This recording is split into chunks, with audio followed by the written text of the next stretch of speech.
May we make it to heaven 30 minutes before the devil knows we're dead. Roast. Yep.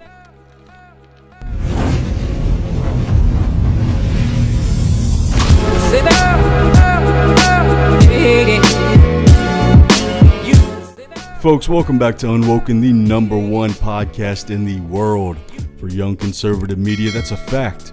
My facts, of course, the only ones that matter anyway. Back again with Mr. Quentin Boudreaux. As you can tell, this has become a daily thing for us. So Quentin is now a new valued member of Unwoken. Welcome to the show. I got a membership card and everything. What's your member number? Oh, it's 1. There's a problem. I need to talk to Shirley up front. So let's address the elephant in the room, the college football playoffs. The College Football Playoff Committee selected the 4 teams who made the college football playoff this morning. And lo and behold, a lot of people are upset about it.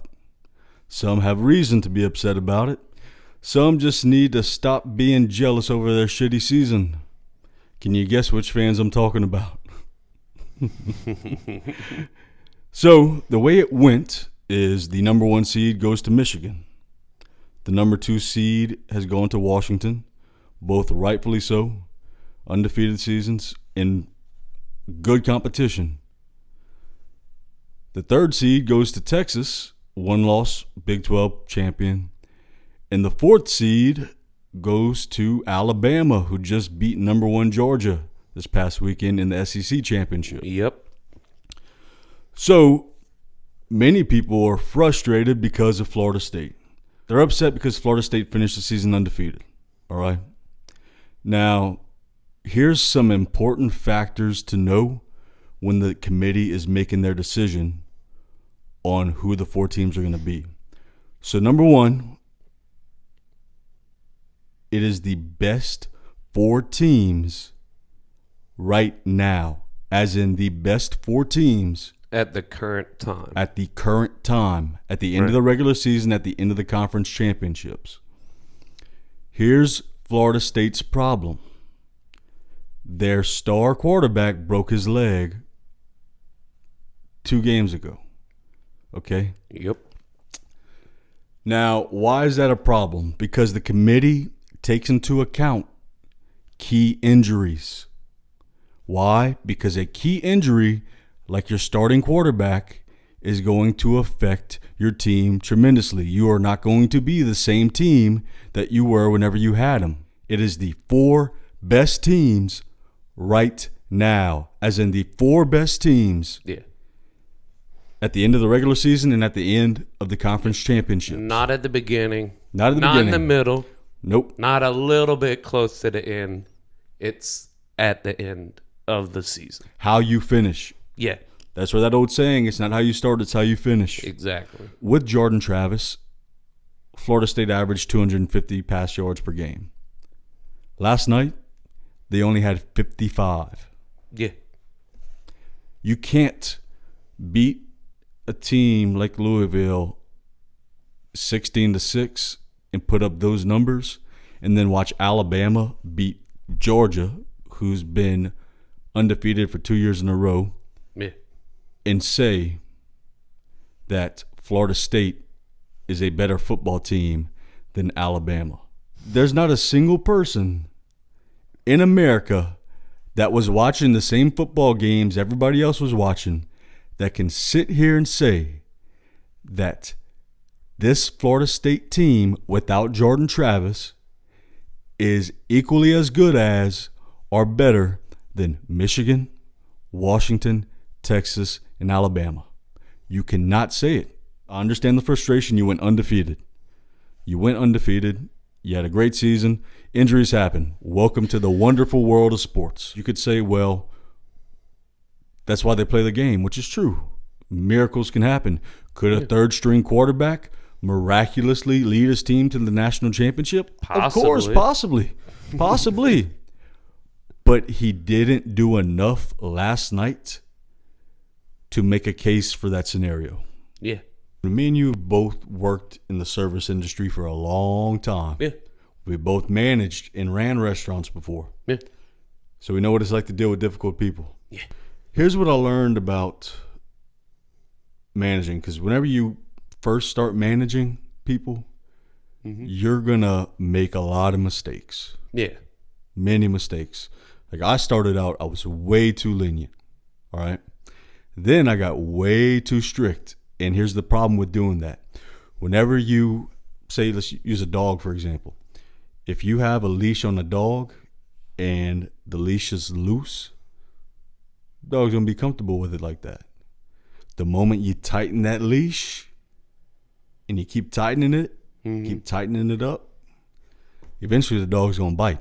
I had to start learning the balance between things. But my thing was always respect, punctuality, and doing your job right.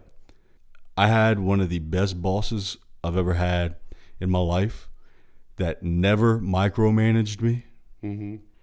But he would afterwards say, hey, look, I would have did this differently. Yeah. And that's how you build strong managers, strong leaders, and you teach people how to lead. And I owe a lot to this man. One of the biggest problems I ran into was, the first time I started managing, all the people were older than me. Yeah, that's always weird. It's a weird dynamic.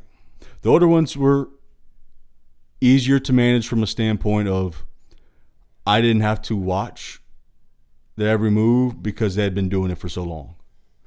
The younger ones, you really have to train, especially if they haven't been in the service industry before, which in that term, sometimes you have different POS systems, which you have to go over.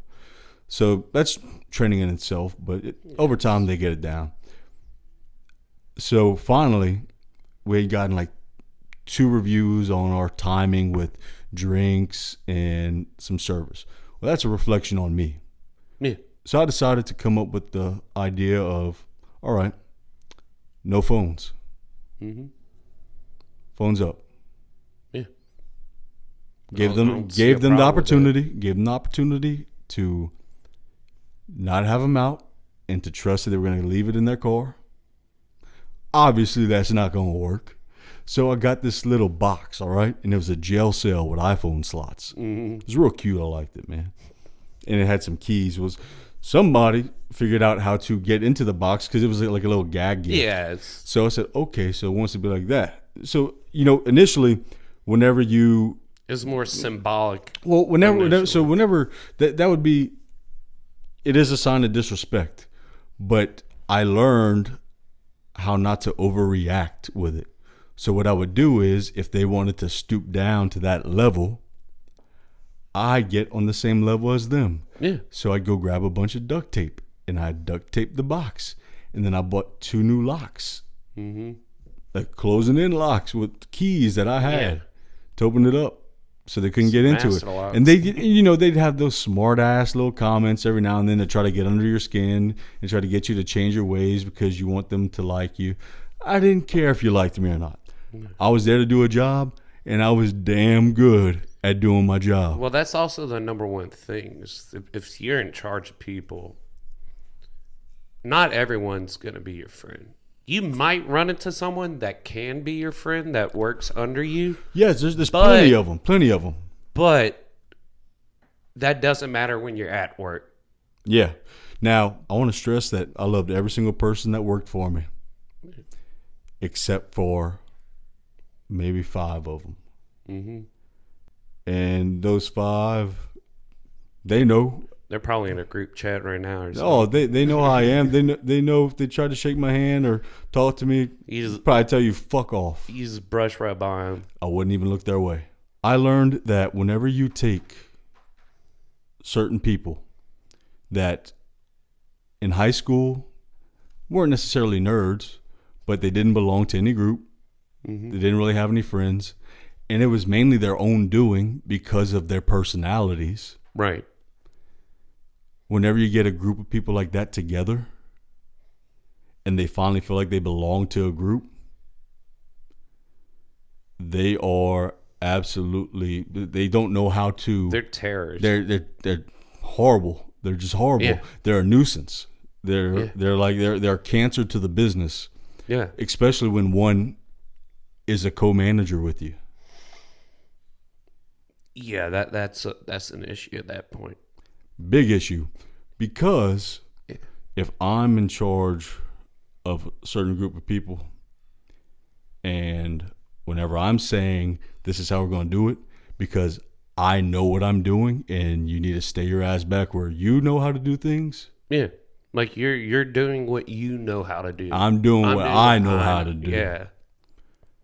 Whenever that happens, it throws off things because that person that's in their ear that they're talking to, yapping to, yaps to other people. Luckily, I hired people that I knew. Yeah. And people say don't hire your friends. I found that hiring your friends was the best thing because they knew which buttons not to push with me. They respected me. They knew what to expect. And they had my back. Yeah. So the entire time, this little shadow group is what I call them. The shadow group. Clique. The little shadow clique of like they're in Ninja Turtles, dude. It's the Shadow League. What I call them? The shadow. No, I didn't call them a Shadow League. They weren't cool. They weren't that cool. It was like the man. What I had a good little name for them. Shadow Squad. No, it was a really good name. The Undesirables. The Undesirables. The group of the Undesirables. Yeah. They thought this entire time that they were forming a way to push me out. Yeah. When in all reality, I knew what they were doing the entire time because I had my loyal people. Yeah. There was one person that I thought was loyal to me. This person didn't want to get involved with the situation because this person had a friend in the Undesirables and a friend in me. Right. But the moment that you even display equal loyalty to somebody who's doing something against me, you're against me. Yeah. You're either with me or you're not. Yeah. And it sucks because I considered this person a really good friend. Right. And you find out who's actually worth their dude, I saw on I saw on camera what this person was trying to do to get me in trouble. I'm thinking to myself, you fucking moron. Kind of after I started seeing that flow, it kind of changed things a little bit, but we still, whenever you walk through those doors, leave all the bullshit aside. Yeah. Because that's how you're supposed to be. All got one common goal. And I never let that affect my work. Yeah. They let it affect theirs. Oh, yeah. That's why one of them, of the undesirables, I let go. Yeah, and that's... And I didn't do it because I didn't like the person. I did it because that person's job performance and that person's dislike and hatred of me affected how they did their job. Yeah. And I mean, anytime I've ever recommended, whenever I was working in that industry, if I recommended hiring someone that was my friend, it wasn't so I can hang out with my friend at work. Because I knew you were a good I know worker. they have a good work ethic, and we're not gonna have a problem. And every time, they're always like, "Yep, that was a good hire." Yeah, I'm like, absolutely. Yes. Because I have friends where I'm like, I don't know if I would want you to work with me. Like I said, I loved everybody that worked for me and that I worked with. Yeah. Except for 5 of them. There's not a day where I think to myself, I wonder how they're doing. No. I don't care how you're doing. No. You don't even want that thought near you. You're like, I don't even want to think about it. If you're doing good, good. If you're doing bad, good. Yeah, it's... I mean, I don't care. It's all good for me. It doesn't matter. Dude, hey, look. Like I told my friend, like I told you the other day, and I tell everybody else, Jesus forgives. I don't have to. Yeah. I ain't getting burned twice by nobody. No. Because I observe and I watch everything. So what got you to... I got a better job opportunity. Okay. And so is this place still... No. No. Oh, okay. I'm extremely grateful and happy that the owners did very well, and they're happy, and they're doing great with their life now. That's awesome. Yeah, because I love them to death, and I would defend them. I would defend those people to the end. And you never want to leave somewhere and feel like you might have been the reason. Oh, yeah. You know? Oh, let me tell you something. Be like, look, like this isn't my fault. Mhm. And as long as they ended up good off of it, then that worked. That's awesome.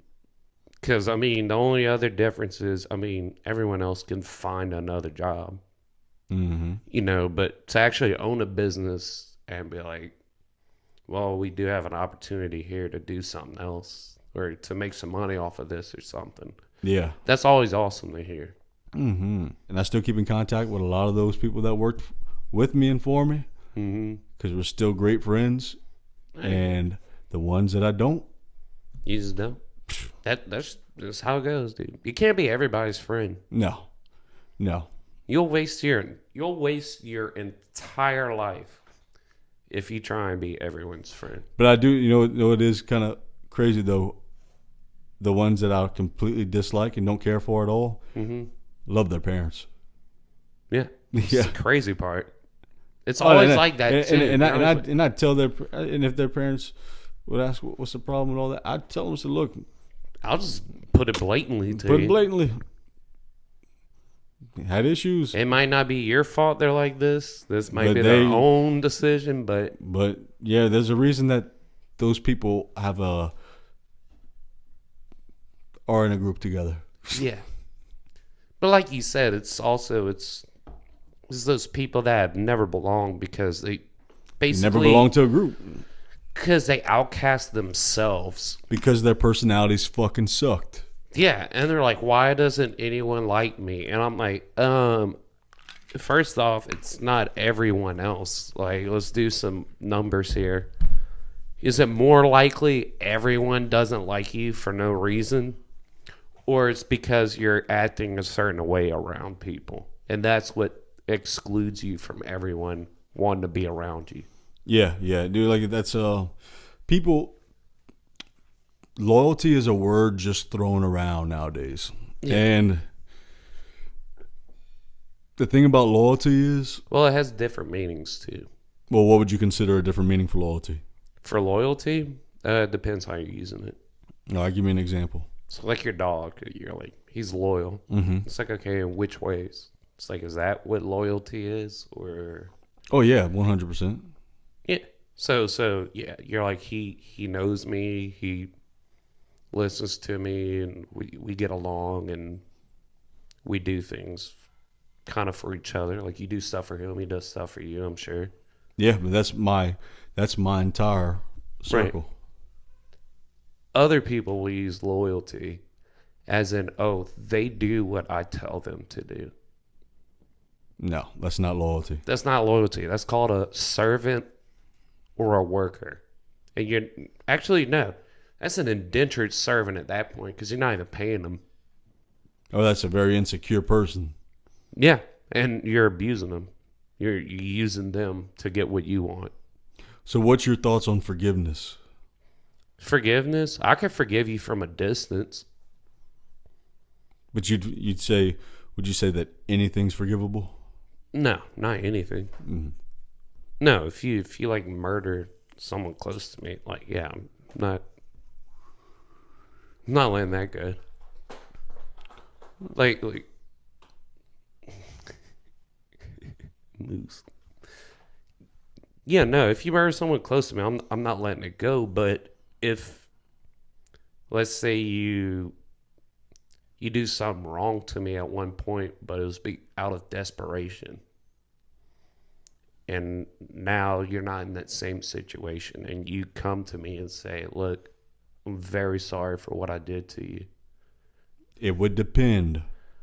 I only did that because I had to, and that was my only option. Well, what's Oh, like if you took like $20 out of my wallet or something. You get what I'm saying? Like small things. Like not like if you steal the tires off my car. Then I'm gonna be really mad. Yeah, like I can forgive. I talk about how I'm the most unforgiving person. Yeah. I will forgive things like if you have gone through a rehabilitation center. Right. That's basically what I'm trying to say. For like something that like a substance abuse issue or something. and I've forgiven Yeah. that before. Yeah. But it wasn't. It's not easy. This one actually was easy. I'm not gonna lie to you. This one was actually pretty easy because it had been a lot of time that passed.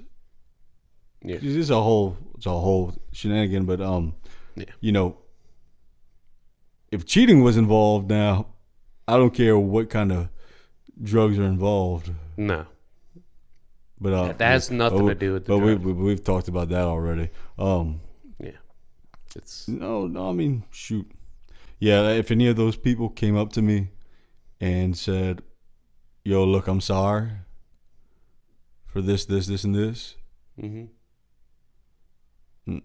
Still couldn't give them. No, because you've shown me who you are as a person. Right. And how do I even know if this apology is true? How do I know you're being authentic? Now I have to trust you again on the only thing that can happen is I'm wrong twice. Yep. I'm incurring all the risk. Yeah. And you're not somebody that is worth the risk. Right. I already seen what you can be. I don't need you for anything. Yeah, exactly.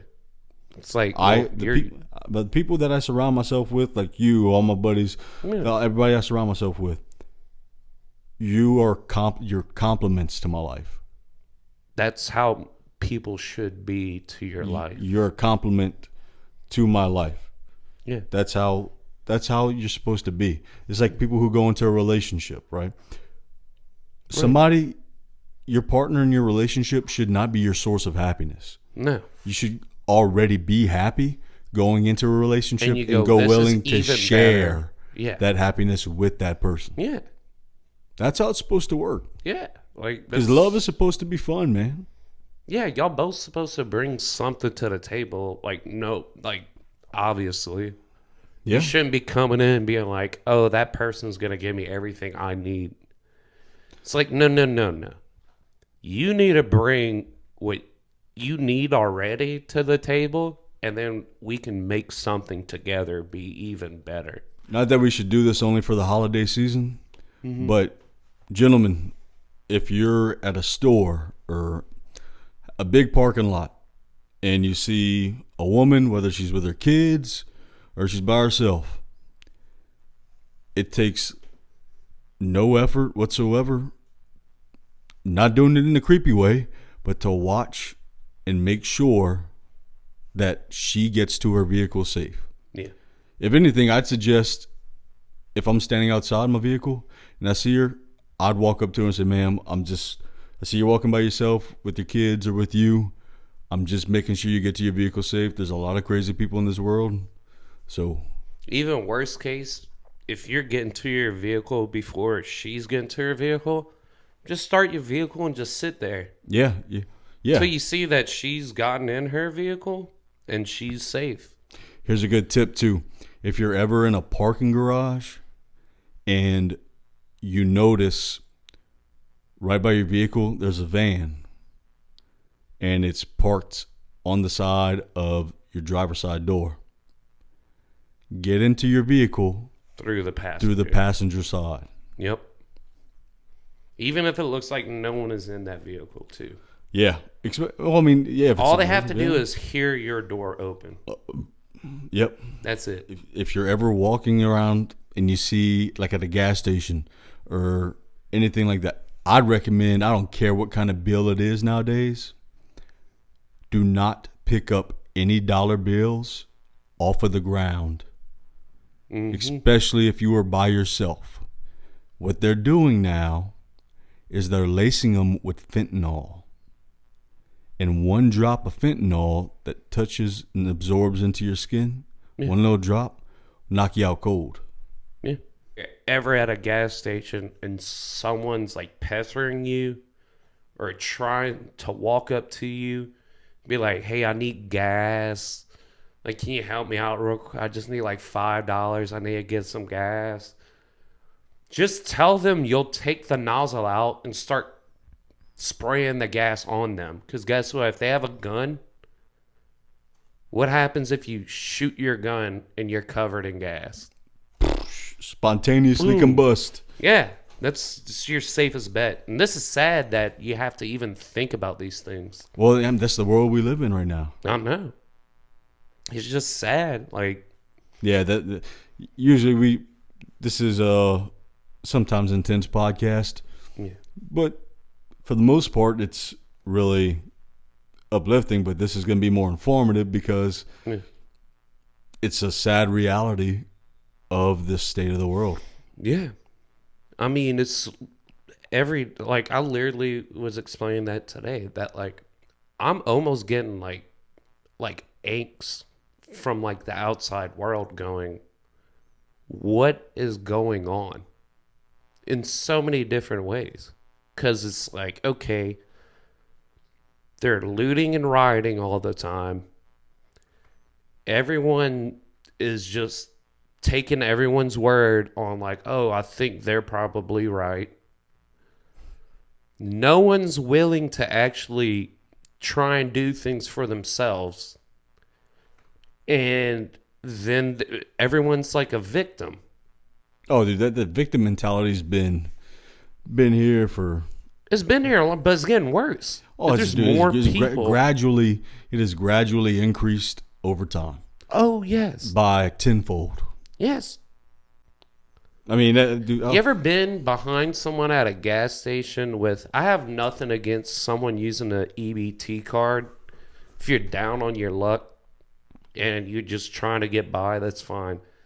But if you're in front of me and you're buying some scratch-offs with the $3 you have and then 2 bags of Skittles and a Slurpee with your EBT card, I'm going to have some issues seeing you do that. Because I'm like, number one, you're probably not going to win that scratch-off. Number two, all of that used to be you can only buy, like, actual food. Like, you could buy cheese, meat, flour, like, things to make food. But now you could just go and buy Skittles. It's food. But yeah, and then guess where they're going to go? To the doctor. You know what? And guess what's going to happen? They're going to be put on some pills of some sort. What I do now is if somebody comes up to me and asks me for some money for gas or some money for some food. Yeah. I said, yeah, sure. Come on. Come with me. I'll go buy it for you. Just pick out what you want to eat. Mm-hmm. 9 out of 10 times, I said, oh, no. No, it's all right. Like, if you just hand me the cash, that'd be good. And you're like, no, come. Like, dude, if you want a beer, I'll buy you a beer. Yeah, just show me. Just tell me you want a beer. Yeah, you don't have to pretend. But I ain't gonna give you money for drugs. I've seen videos of people that are literally in drive-through lines. They have homeless people coming up and asking the guys, like, I'll buy you food from here. And I'll even offer you a job. Yeah. Because I was in your position at one point in my life. And I would love to get you out of that position and help you with your life. And the people will look at him and be like, nah, dude, I don't know. I'm all right. And I'm like, really? Like, you know how many people are out there trying to find opportunities? Yeah, and then that's the same. It's literally handed to you. That's the same guy that asked how long you been using. Mm-hmm. Yeah. Yep, that guy. And I'm like, good for you, dude. I'm like, you're out here trying to help people that are down and out because you have the option to do it. That is one time where I'll say I can stomach watching somebody videotape helping somebody out like that. Right. See, I don't like those videos of people literally filming themselves going to do good deeds just to post on social media. Good for you that you're getting a lot of following, you're getting a lot of attention. Good for you. Imagine but going guess what? to You know what's charity. even better? Whenever you do it, whenever nobody's looking, because that is the true definition of. I talk a lot about, how I'm in a bit of a funk with my relationship with God. Right. All right. But I can look at myself in the mirror every morning or every time I walk by a mirror, which is a lot because I like looking at myself, and say, I am truly, genuinely a good person. Yeah. I am about to go film myself helping out somebody homeless. That's all right. So it's like, okay, those people, it's if y'all can't tell, I'll just help you. I'll just feed it to you straight in your mouth. They are doing that so you see them doing that. No one who actually cares is going volunteer their time and actually try and help and make a difference. If they're like, hold on. We need to take a picture of this.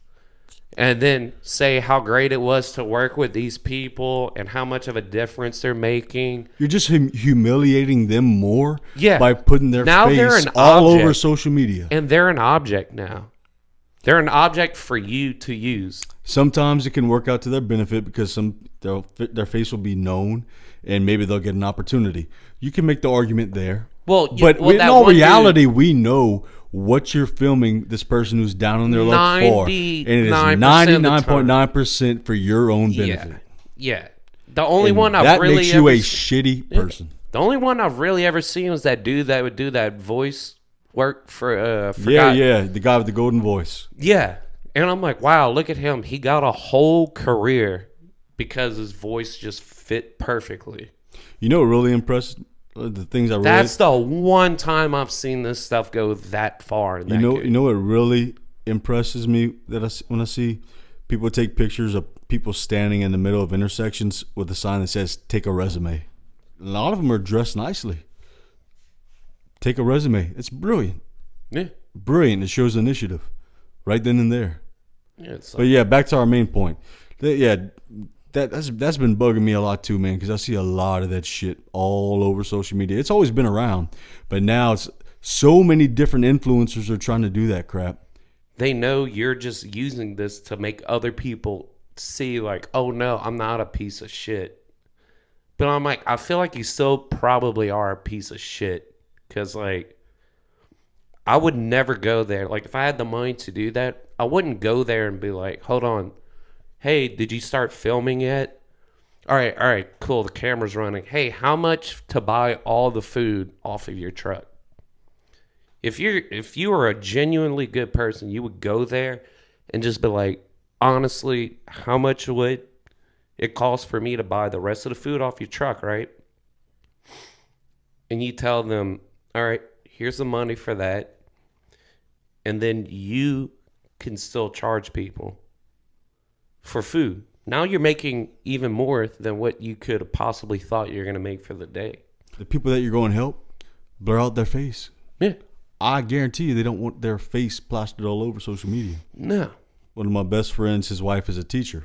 Mm-hmm. And she was telling me how kids today, if they get in trouble and you call their parents, today's parents are asking, well, what'd you do to make them act like that? To make them feel that way? Yeah. What? You don't believe your child has a capacity to do anything wrong? They've always done right. Because if I found a child that has always done right, I'd be like, we got to study this fucking kid because I've never seen a single person. Here is the problem with kids today.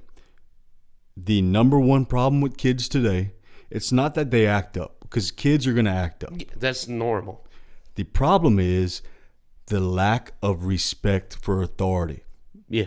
That is the biggest problem. The way that some of these kids talk to adults. Brother, I've seen it. We talked like these kids do today to our parents or adults whenever we were that age. Like my mom said, you want to go have a conversation in the bathroom? Hey, your mom's friend's going to smack the shit out of you. Yeah. And that's going to be perfectly fine. And they're like, but that's abuse. Perfectly and it's fine. like... No, it's not abuse. No. If I'm doing it every day, yeah, okay, that might be abuse at that point. But if you're stepping out of line severely, I guarantee you, me and my brothers, whenever we went eat out, which was rare, none of us were acting up at the table. Oh, no. Not even after a baseball game at Sicily's. No. You better get your food in that buffet line, sit down, eat, stack your plates up nicely for the server. Mm-hmm. Have the talk to the people at the table with y'all. Well, yeah, I mean, we didn't have cell phones like they did back, like they do today. It still wouldn't matter. But that's the respect aspect of things. Like Elena and I with the boys, right? Yes, ma'am, and yes, sir. After everything, mm-hmm. And that is the big dude. That is the fix. Start kids off. It's real simple. Start them off with yes, ma'am, yes, sir. Instill that in them. Yeah. Early on. If they come back and they're like, well, this person, I said yes, sir to them, and they were like, I'm a woman, just be like, that's for me to handle. Don't worry about that. Dude, whenever the boys are at that age, which is, I mean, a few years, I mean, it's going to happen in like the early years, I'm just going to tell them to laugh and walk away. Yeah, be like, that's not your problem. If they try and make a problem with you, then, like, come tell me. Come tell me. Yeah, and I'll handle it. Sir, it's ma'am. Sir, I'm going to need you to calm down. Sir, I'm going to need you to calm down. I'll tell you what, man. Well, it's 7 o'clock on a Sunday. Your boy needs a little sleep. Sunday fun day, bro. Sunday fun day. Every Sunday here. Absolutely. For Unwoken. Yep. Got to get some sleep, too. Definitely. And everyone out there, always remember, your kindness is important, but it's not worth other people's disgust. It's poetic. Yeah. Sometimes you got to stop dipping your foot in the pool and dive the hell in. Yep. Simple as can be. Roll Tide. Folks, thanks for tuning in to Unwoken. As always, this is Scott Davis. That's Quentin Boudreaux. Take care, and we'll see your asses next week.